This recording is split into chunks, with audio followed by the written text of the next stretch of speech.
Hi, இன்றைக்கி நம்ம homemade onion hair oil எப்படி பண்ணுறதுன்னு பார்க்க போகிறோம். இந்த வீடியோ உங்களுக்கு பிடிச்சிருந்ததுன்னா லைக் பண்ணுங்கள், ஷேர் பண்ணுங்கள், சப்ஸ்கிரைப் பண்ணுங்கள், மறக்காமல் பெல் ஐக்கானை ப்ரெஸ் பண்ணிக்கோங்க. வாங்க இப்போ வீடியோக்குள்ளே போகலாம்.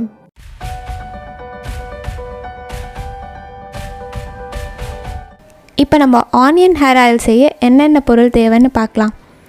ஃபஸ்ட்டு தேங்காய் எண்ணெய், செக்கில் ஆட்டின தேங்காய் எண்ணெயை எடுத்துக்கோங்க.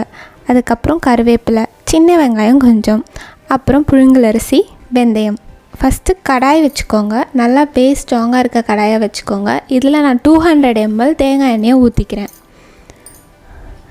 எண்ணெய் லைட்டாக சூடானதும் அதில் வெந்தயம் ஆட் பண்ணிக்கோங்க. வெந்தயம் நல்லா பொரியும்.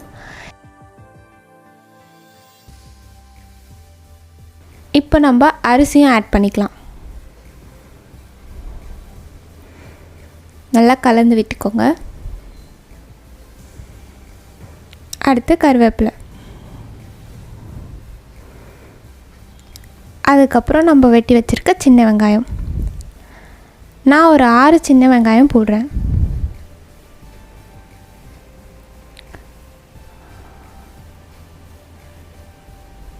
இதை நல்லா கலந்து விட்டுக்கோங்க. ஒரு 10 நிமிஷம் இப்படியே ஸ்லோலியே வச்சு வறுத்துக்கோங்க. கலர் நல்லா மாறும். இது நல்லா வெங்காயம்லாம் ப்ரௌன் ஆன உடனே கடாயை ஆஃப் பண்ணிக்கோங்க. ஒரு 2 hours இதை அப்படியே தனியாக வச்சுருங்க. இது நல்லா கூலானதும் இதை ஒரு ஸ்ட்ரெயினரில் வடிகட்டிக்கோங்க.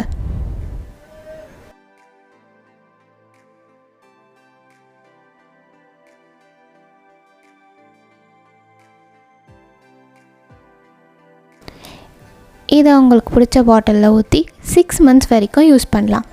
இப்போ நம்ம இந்த இன்க்ரீடியன்ஸோட யூஸஸ் என்னன்னு தனித்தனியாக பார்க்கலாம். கோகோனட் ஆயில் வந்து நம்ம ஹேரை வந்து லாங்காகவும் திக்காகவும் ஃபாஸ்ட்டாகவும் யூஸ் ஆகுது. இதில் இருக்க விட்டமின்ஸும் எசென்ஷியல் ஃபேட்டி ஆசிட்ஸும் நம்ம ஸ்கேல்ப்பை நரிஷ்டாக வச்சுக்கும். ஆனியன் எதுக்கு யூஸ் ஆகுதுன்னா, ஆனியனில் சல்ஃபர் கண்டென்ட் இருக்குது. இது நம்ம முடியோட பிரேக்கேஜையும் ஸ்ப்ளிட்டன்ஸையும் க்யூர் பண்ணும். அதுவும் முடி வந்து கொட்டுறதை நிறுத்தும். இது நம்ம முடியை ஷைனியாகவும் ஹெல்த்தியாகவும் வச்சுக்கும். அடுத்து வெந்தயம்.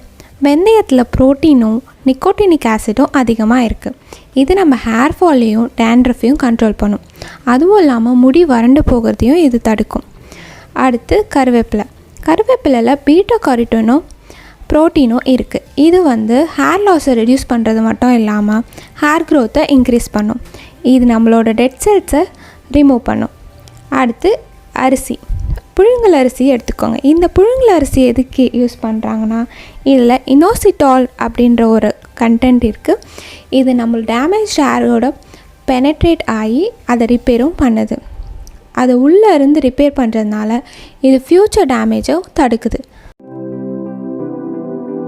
தேங்க்ஸ் ஃபார் வாட்சிங்.